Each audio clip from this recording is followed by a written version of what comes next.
तो ही छल त्याग कर मुझसे युद्ध कर भगवान श्री राम, नहीं तो भाई सहित तुझे इस रंगमंच पर मार डालूंगा। हर्षाली भगवान श्री रामचंद्र जी हाथ जोड़े से महान गंभीर। जब परशुराम जी बार बार भगवान रामचंद्र जी ने मन में विचार किया कि लक्ष्मण जी की चेष्टा से क्रोध आ रहा है, बस लक्ष्मण जी पे चल नहीं रही, तो हमारे ऊपर फरसा चलाना चाहते हैं। टेढ़ जान शंका सब काहू, वक्र चंद्रमा ग्रसै न राहु, बहुत सुधाऊ ते बड़ दोषु। में लग रहा है उधर तो लक्ष्मण जी कटाक्ष वाले, हम हाथ जोड़ रहे तो हमारे ऊपर गुस्सा करें, मतलब सीधाई में बहुत दोष है। भगवान श्री राम ने बड़े गूढ़ वचन बोले, राम कहो रिस तजिए मुनीसा, कर कुठारु आगे यह सीसा, जेहिरिस जाय करी सोई स्वामी, मोहि जानी आपन अनुगामी। प्रभु सेवक ही समर कस, तजहु विप्रवर रोषु, बेसु बिलो के कहस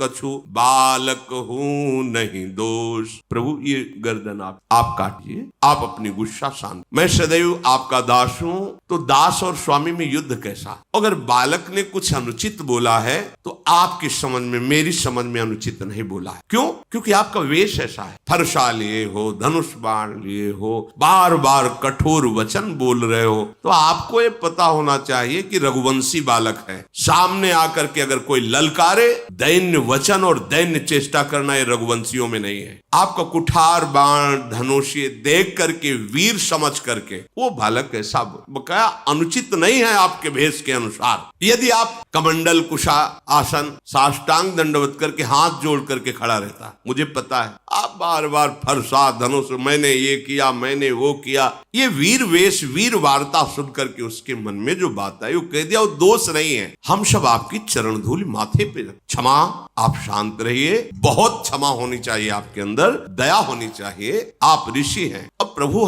आप जो कह रहे हैं कि हमसे युद्ध के, तो युद्ध तो हो ही नहीं सकता क्योंकि आप स्वामी, मैं सेवक हूं। और रही राम नाम की बात, कि ये नाम तो वैसे भी आपका हमारे से नाम बड़ा है, परशु सहित बड़ा। हमारा तो एक छोटा सा नाम राम और आपका परशुराम कैसे हो सकता है? हमारी आपकी होड़ कैसे हो सकती है? प्रभु मैं तो केवल एक ही गुण ये धनुष धारण करता हूं, आप शम दम तपस्या शौच क्षमा सरलता ज्ञान विज्ञान आस्तिकता, ये 9 गुण धारण करते हैं। हम सब प्रकार से आपके दास हैं, आपको आप क्षमा ही करनी चाहिए, ये बात नहीं कहनी चाहिए कि युद्ध कीजिए। भगवान श्री राम परशुराम जी को बार बार मुनि विप्रवर ऐसा कहा।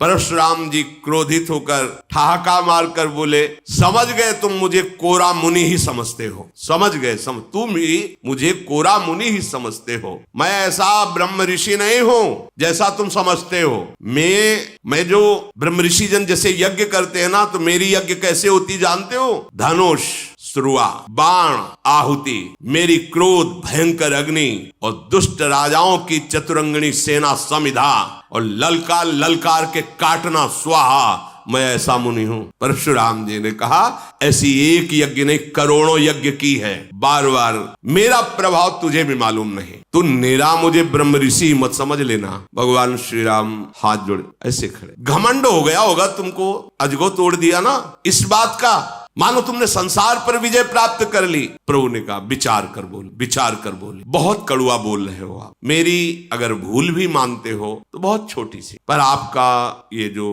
इस समय वचन निकल रहा है बहुत कड़वा है। यदि आप ऐसा कहते हैं कि निरामुनि नहीं है, आप वीर हैं, तो क्षमा कीजिए, फिर मेरी बात सुन लीजिए। त्रिभुवन में कोई ऐसा योद्धा पैदा ही नहीं हुआ जिसके आगे राम का मस्तक भयवश नमन करे। अगर आप ऐसा समझते हो कि आप बार बार मुझे मुनि समझता है, ब्रह्म ऋषि समझता है, तो आप एक बात समझ लो, त्रिभुवन में कोई ऐसा योद्धा वीर पैदा ही नहीं हुआ कि राम का मस्तक उसके सामने भय युक्त होकर झुक जाए। देवता दैत्य राजा योद्धा पूरे त्रिभुवन के एक साथ मिल जाएं और रण में यदि हमें ललकार दे तो मैं सुख पूर्वक, चाहे काल क्यों न हो, उसको भी नष्ट कर सकता हूं। ये भयवश आपके सामने शीश नहीं झुका रहा, मुनि मानकर ही झुका रहा हूं। और आपको बताया, हमारे रघुवंश में ऐसे महाराज दशरथ जी देवराज इंद्र की सहायता करने गए थे। हमारे रघुवंश की कुल की ऐसी प्रशंसा है कि रण में यदि ललकार दे तो सामने चाहे कोई काल भी क्यों न कदम पीछे नहीं हटेगा। परशुराम जी के शरीर में कंप शुरू हो गया जब राम जी बोले कि आप अगर ऐसा समझते हैं कि मैं बार बार मुनि और ऋषि कह रहा हूं तो आप ऐसे ऋषि नहीं, आप महावीर। तो आप इतना समझ लीजिए,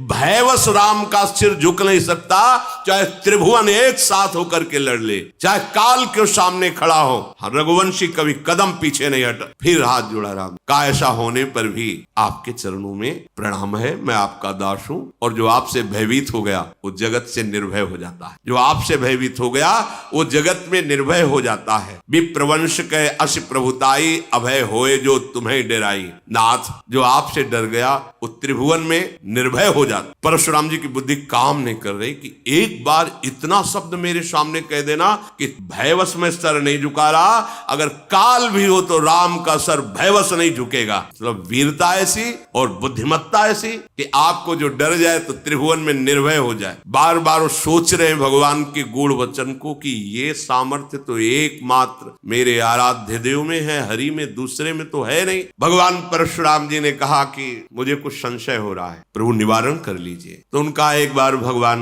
विष्णु ने मुझे अपना ये सारंग धनुष दिया था, कहा था कि मेरा अवतार होगा तब मुझे समर्पित कर देना। मेरे संशय निवृत्ति के लिए आप क्या इस धनुष पर प्रत्यंचा चढ़ा सकते हैं? भगवान ने कहा आदेश कीजिए आप। तो उनका मेरे संशय के नाश के लिए आप इस पर प्रत्यंचा चढ़ा दीजिए, क्योंकि दूसरा त्रिभुवन में कोई नहीं जो भगवान श्री हरि के सारंग धनुष पर प्रत्यंचा चढ़ा सके, वो केवल वही चढ़ा सकते, दूसरा नहीं। तो जे ही देने को हुए तो अपने आप धनुष प्रभु के हाथ में जाके विराजमान, क्योंकि उन्हीं का नित्य पार्षद है। भगवान ने एक क्षण में खींचा, प्रत्यंचा चढ़ाई, अमोघ बाण संधान किया, देत चाप आप ही चल गयऊ, परशुराम मन विस्मय भयऊ। जाना राम प्रभाव तब पुलक प्रफुल्लित गात, जोरी पानी बोले बचन, हृदय न प्रेम अमात। आहा, मैं जान गया, क्षमा कीजिए प्रभु। पुलकित हो रहे भगवान परशुराम, हाथ जोड़कर हृदय में प्रेम नहीं समा रहा। ओहो, रघुकुल रूपी कमल वन के सूर्य, मैं समझ गया आप कौन, आप भगवान श्री हरि। प्रभु आपकी जय। तभी मैं देख रहा था कि आप में बल विक्रम होते हुए भी बार बार नमन, ये केवल आप में ही हो सकता। ऐसा बल विक्रम और ऐसी नम्रता आप देवता, ब्रह्म ऋषि, भक्तजन, गौजन, इनकी रक्षा के लिए अवतार लिए हैं। जय हो, जय हो, जय हो, आपकी जय हो प्रभु। मैं जान गया, हे विनयशील कृपा और गुणों के समुद्र, आपकी वचन रचना जो थी उससे मुझे संशय हुआ कि ऐसा तो सिर्फ भगवान ही बोल सकते हैं। काल के सामने कौन टिक सकता है? केवल हरि। हे सेवकों को सुख देने वाले, सब अंगों में सुंदर और शरीर में करोड़ों कामदेवों की छवि धारण करने वाले राम, आपकी जय हो, जय हो। क्षमा करना, अनजाने में मैं अनुचित बोल गया, पर मैं एक मुख से आपकी क्या प्रशंसा करूं। अब मैं जान गया कि मेरे आराध्य देव भगवान शंकर के मानस सरोवर पर विराजमान हंस आप ही हो। मैं अनजाने में अनुचित बोला। लक्ष्मण जी की भी तरफ देखा और कहा आप दोनों भाई क्षमा करें, मैं जान नहीं पाया, इसलिए दोनों गुण मंदिर आप मुझे क्षमा करें। हे रघुकुल के पताका स्वरूप राम, आपकी जय हो, जय हो, जय हो। कही जय जय जय रघुकुल के तू, जय हो, जय हो, जय। और भगवान सारंग धनुष पर बाण संधान किए खड़े। बोलिए, मेरा बाण अमोघ है, एक बार चढ़ गया तो लक्ष्य भेद करके ही उतरता है। अब क्या करूं? तुम्हारी तपस्या नष्ट कर दूं या तुम्हारी गति अवरुद्ध कर दूं? दो में एक होगा। आज के बाद तुम साधारण मनुष्य की तरह पैदल चलोगे तो तुम्हारी गति अवरुद्ध कर दूं या सारी तपस्या पुण्य लोक जो प्राप्त किए उनका नाश कर दूं? परशुराम जी ने कहा पुण्य लोकों का नाश कर दो, मेरी गति अवरुद्ध मत करो, क्योंकि पृथ्वी को जीत कर कश्यप जी को दे दिया है तो हम सिर्फ गंधमादन पर्वत पर जा और वहां अंतर ध्यान गति से ही जा सकते हैं। इसलिए प्रभु मेरी गति को आप मत नष्ट करो, मेरे पुण्य लोकों को, तपस्या को नष्ट करो। तत्काल भगवान ने बाण के द्वारा उनके तप का नाश कर दिया। भृगुपति गए बनहि तप हेतु, पुनः तपस्या संचय करने के लिए गंधमादन पर्वत पर भगवान परशुराम जी। अब तो जो कायर क्रूर कर्मी राजा लोग, राक्षस लोग छुप छुप के राजा बन के आए थे ना, कि अरे धनुष भंग तो किया ही परशुराम जैसे महावीर चरणों में माथा रख के जय जय करके चले गए, टिकना ठीक नहीं है। सब भाग गए, जितने क्रूर कर्मी राक्षस राजा बन के गए थे। अब तो देवताओं की दुंदुबियां बजने लगी, फूल बरसने लगे। सब जनकपुर के जितने स्त्री पुरुष और भक्त राजा है सब आनंदित हो गए। जनक जी का जो सुख हृदय में उत्पन्न हो रहा है उसका कैसे वर्णन किया जाए। मानो किसी दरिद्री को बहुत बड़ा खजाना मिल गया, सीता जी निर्भय हो गई। ऐसा सुख हो रहा है जैसे चंद्रमा का उदय हो गया हो और चकोरी रूप पान के लिए लालायित हो। जनक जी ने विश्वामित्र जी के चरणों में माथा रखा और कहा, प्रभु आपकी कृपा से सब मंगल ही हुआ, नहीं तो परशुराम जी को देखकर लग रहा था अब बड़ा अमंगल हो जाएगा। रघुनाथ जी ने धनुष तोड़ा, हमें कृतार्थ किया, अब आगे क्या होना चाहिए आप कृपा करके। मुनि ने कहा कि वैसे विवाह तो धनुष के अधीन था, जो धनुष भंग करेगा सिया जी का विवाह वो तो हो गया, पर कुल परंपरागत के अनुसार अब होना चाहिए। इसलिए तुम अपने कुल का व्यवहार करो जैसा ब्याह का होता है और तत्काल अयोध्या को दूत भेजो और अयोध्याधिपति महाराज दशरथ को सूचना दो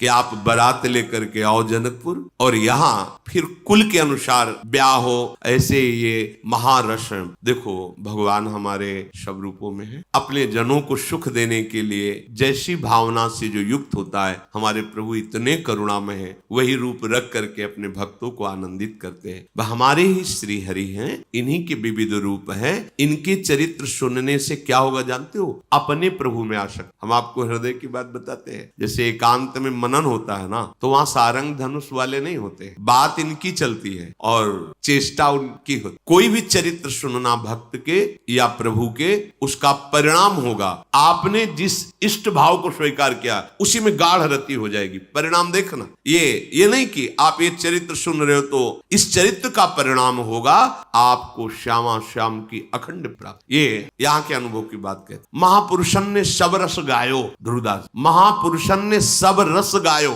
सब रस गायो, पर देखनो ये है कि उनको हियो कहाँ ठहरानो, ताही गहनो। देखना है कि उनका हृदय कहाँ रंगा हुआ है, उसी हृदय रंग को पकड़ना। और प्रभु तो प्रभु ही है ना, हम उनका जस गा रहे हैं, सुन रहे हैं, तो देख रहे हैं कि मेरे किस रूप के उपासक है, तो वही रूप आसक्ति प्रकट करेंगे, वही गाढ़ भाव प्रकट करेंगे। तो कभी किसी के मन में ऐसा ना आवे जैसा कि अरे अरे नहीं, अरे इधर बोलो संसार की तरफ, हमें नहीं सुनना किसी और की बात, ये और नहीं है, ये वो ठौर है जिससे तुम्हारा हृदय निहाल हो जाए। सब रूप वृंदावन दास चाचा जी ने गायन किया है प्रभु के पावन।